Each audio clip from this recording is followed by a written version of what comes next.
Mr. Buruza, can you just shed light regarding the area where mining companies have been fingered at not procuring most of their raw materials or consumables locally?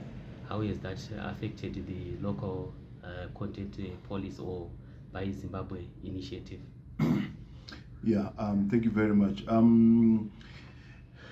As Buy Zimbabwe, our thrust now is we are focusing on driving the local content strategy and policy.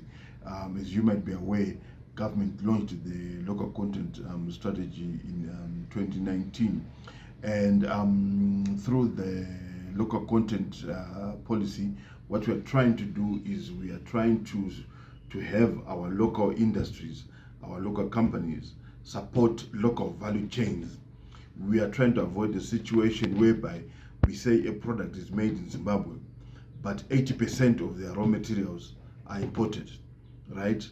We want to say, if we say a product is made in Zimbabwe, it should be truly made in Zimbabwe, right from the raw materials to the processing and so forth. And therefore, what we are trying to do is in fact, we are going to be seeing now, from now on, as Buy Zimbabwe, we are now doing what is called local content rating. And once you get local content rating, you are then able to enjoy certain benefits at the for government tenders and for other industries in other sectors as well. You would then be able to enjoy certain benefits if you've got local content rating. Now, coming to the mining sector, yes, at last year's Chamber of Mines annual general meeting, it was mentioned that the mining sector is of all their total purchases, only about 12% is being procured locally, right?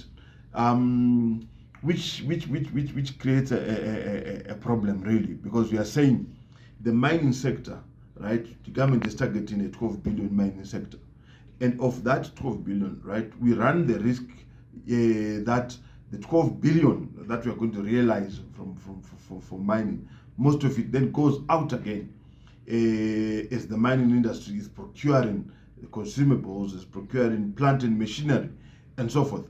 And therefore, what we are saying is that as much as possible, we would want a situation where most of that 12 billion stays in the country and supports a local industry that feeds into the mining sector, right? We don't want a situation whereby the mining sector gives orders to briefcase companies who do not manufacture in Zimbabwe, who get orders and rush across the border to South Africa or to China and so forth, and bring in consumables and bring in plant and machinery. And yet, locally, we have got companies that can actually meet the requirements of the mining sector. Because once we do that, the mining sector, just by the sheer size of the mining sector, imagine if it is going to be procuring locally. Imagine the amount of jobs that they will be creating downstream and even upstream. Look at the amount of jobs that, the amount of foreign currency that is going to be retained in our country to help our economy, right? So therefore, we urge the mining, and of course we are happy. We know that certain big mines, your big mining companies, your Zimplats and Mimosas and so forth, they've engaged in certain enterprise development projects whereby they are supporting local enterprises and creating enterprises which they are supporting, which then supply into those mines, and we applaud them for doing that.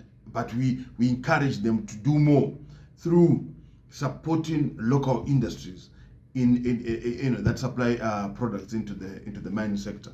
Okay, and as a Buy Zimbabwe initiative, what do you think could be the reasons why most of these mining companies are not procuring locally most of their consumables? Because if we are to look back, this local content policy has been there for almost close to a decade now. Yeah.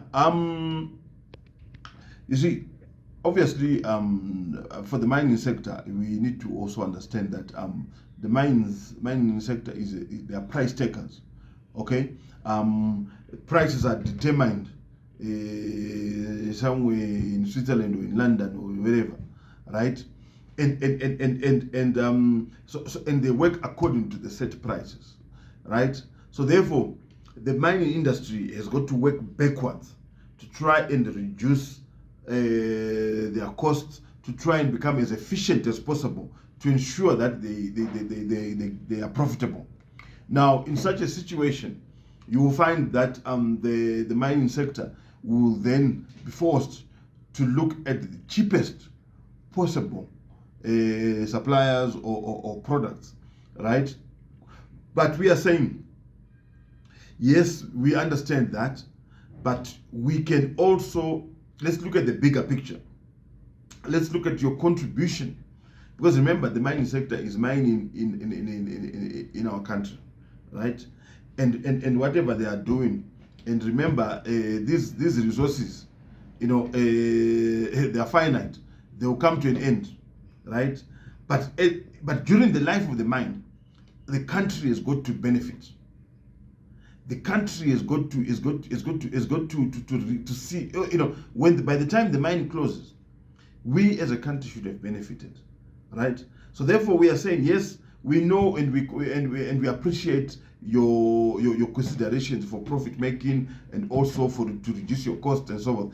But if you then support local companies, right, and give them in significant orders, that in itself would lead to them to also be able to match the prices in other countries.